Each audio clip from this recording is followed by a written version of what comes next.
What Oxford Bibliographies provides is structured access to current knowledge.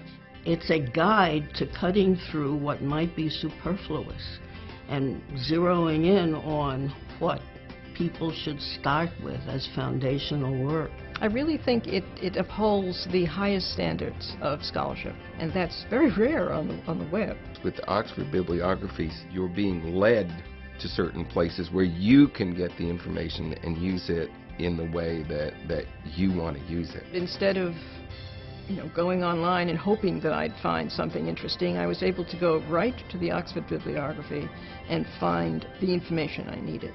So it was a huge time saver, and I'm very confident that I have the right books before me.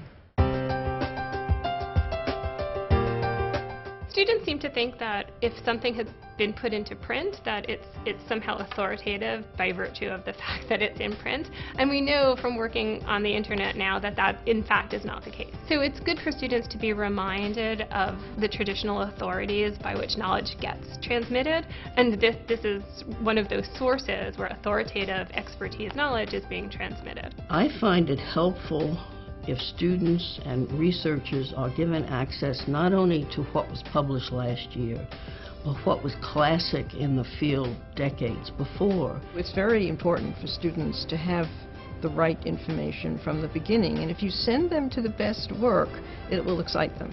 In the past, I would have to feed the individual articles to the students. Now I know I can say to the students, go to Oxford Bibliographies, and whatever you find there, I know is going to be reliable scholarly work.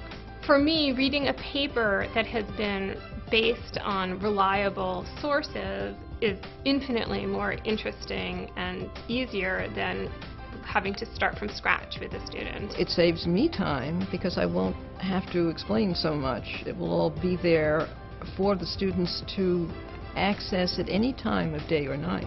They can keep on learning by themselves, which is a wonderful thing.